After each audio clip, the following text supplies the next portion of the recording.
him. I want to watch the news. Are you making headway at least? This is the news.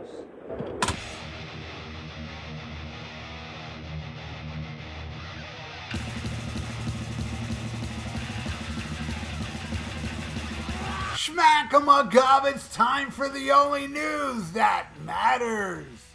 And the Who have parted way with drummer Starkey after nearly 3 decades, following the band's recent run of London shows.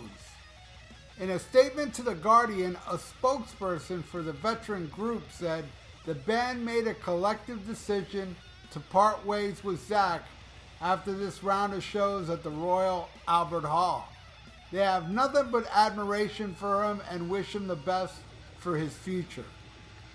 The gigs, which took place last month on March 18th and 20th, were in aid of the Teenage Cancer Trust, whose frontman, Roger Daltrey, is a patron of the charity and until 2024 acted as curator for their annual gig series at the historic venue. Tensions came to a head when Daltrey complained on stage last month about Starkey's performance. A report of the first performance via Metro suggested that the singer stopped several mid-performances, citing difficulty hearing the band over the drums. It also said that Daltrey paused their song, "The Song Is Over," and told the audience to sing that song, "I do need to hear the key, and I can't. All I've got is drums going boom, boom, boom. I can't sing to that. I'm sorry, guys." Starkey appeared to preempt his dismissal over the weekend when he posted an all-caps message on his Instagram page that read, in part, "Heard today from inside sources that Roger," he said here, "Roger Daltrey, lead singer and principal songwriter of the group, unhappy with Zach the drummer's performance at the Royal Albert Hall a few weeks ago and is bringing formal charges of overplaying, and it is literally going to Zach the drummer."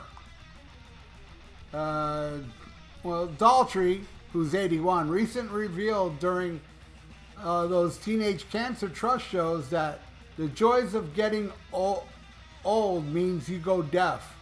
I also now have to go, got the joy of going blind. Damn.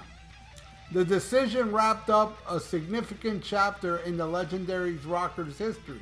Starkey joined the band during the 1996 Quadrophenia World Tour. He was introduced to drumming by The Who's original drummer, Keith Moon, a close family friend who gave him a drum kit for his 8th birthday.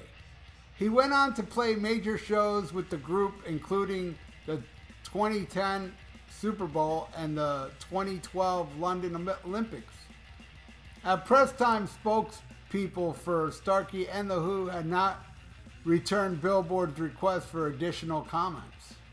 Starkey is the son of Beatles drummer Ringo Starr and Maureen Starkey, not Maurice, Maureen Starkey, and has also enjoyed a fruitful career outside The Who, playing with Oasis. I think I saw him with Oasis once. Johnny Marr, Paul Weller, and Graham Coxon. He currently performs in the recent formed supergroup Mantra of the Cosmos, also featuring Sean Ryder and Bez of the Happy Mondays and Black Grape, and Andy Bell of Oasis and Ride. It is sad. I saw Zach Starkey with The Who 4 times, and man, he was amazing. An amazing drummer. You know, I love Ringo's drummer. What was the song I was hearing? I was hearing a song the other. Strawberry Fields Forever. What Ringo does on that song, a lot of people bash his drumming, but whatever. Zach Starkey's more of a technical, technician that was able to nail the Keith Moon parts way better than Kenny Jones did. I didn't get the Kenny Jones stuff, but I gotta say, I'm a big fan of face dances. I love it. I did see the Who at the Orange Tambourine on the bullshit farewell tour. Was the Who the first to do a bullshit farewell tour? They were one of the first at least, and it was 43 years ago. I'm very hazy about that concert. All I remember is that they were throwing stuff at the B-52s, who was the opener, and a cup got stuck in the girl's hairdo. You know, B-52s, they had those two girls with the big hairdo. And I do remember Joan Jett coming out, doing Bad Reputation. And the Who, man, it's cloudy. My brain is cloudy. I do remember Boris the Spider was played. And of course, my generation, I do remember those spots. But looking back at video footage, go look at Zach Starkey with the Who opposed to Kenny Jones. It's night and day. And I don't know, the Who's probably like, look, let's just get a in-the-pocket drummer. You know, and I believe it was Roger Daltrey that later said, you know, he's a good guy and all, but he just didn't fit into the Who. But Zach Starkey did. Amazing. He did an amazing, amazing job. See, those concerts weren't that long ago, all of them, so my memory is pretty clear on how amazing, like, he did, like, We Don't Get Fooled Again. And, you know, some of those key old classic Who songs, he would nail it, man. But I guess him and Roger had it out, you know, and Roger is the boss. I don't know about main songwriter. I always thought it was Pete Townsend. I mean, I know it is, you know, but I don't know why Zach Starkey's saying, oh, the main songwriter. But one thing he is he is your boss, Zach. You know, I know your dad is Ringo. Zach's not watching this. I'm just talking to myself. I'm pretending Zach is listening. Your dad may be Ringo Starr, but you're in the Who. And the Who belongs to Roger Daltrey, Pete Townsend, and two dead guys, John Entwistle and Keith Moon. Those are the real, but you know, you're part of the backup band, and I gotta say, everybody in that backup band, the guy is playing bass, the whole shebang. Great, great, tight, amazing band, you know, and I'm glad I got to see it. I never got to see Keith Moon. I saw the, you know, that tour, the It's Hard tour, Farewell, and then I saw the Quadrophenia tour. I think that's when Zach first joined them. And I saw the Tommy tour even before that. Then I saw the 50th anniversary tour.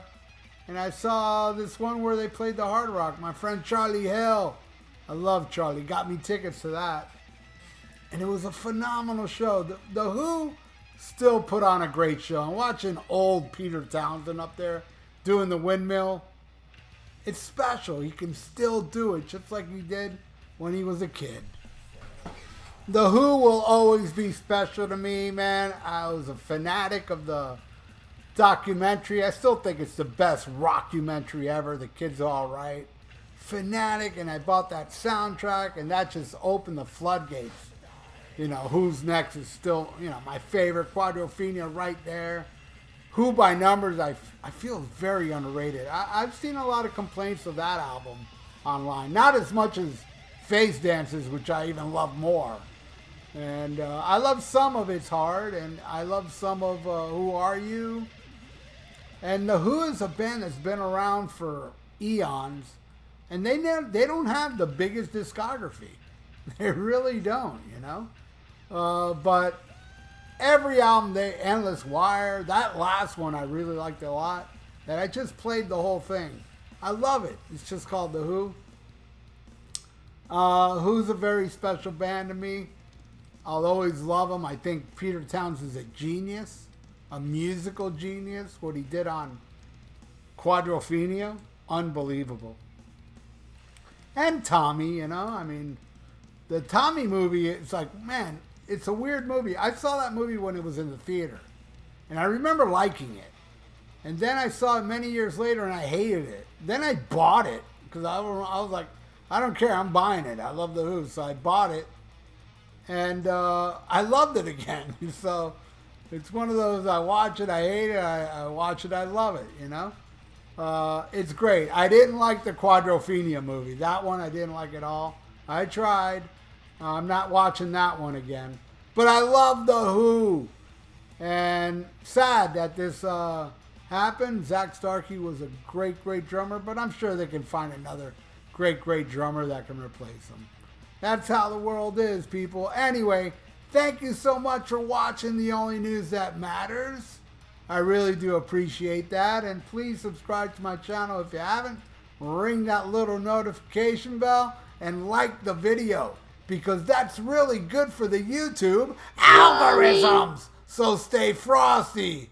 Listen to Who's Next and smack 'em a gob. Farewell and adieu to you fair Spanish ladies. Farewell and adieu, you ladies of Spain.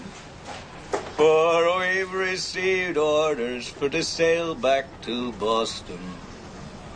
And so never more shall we see you again.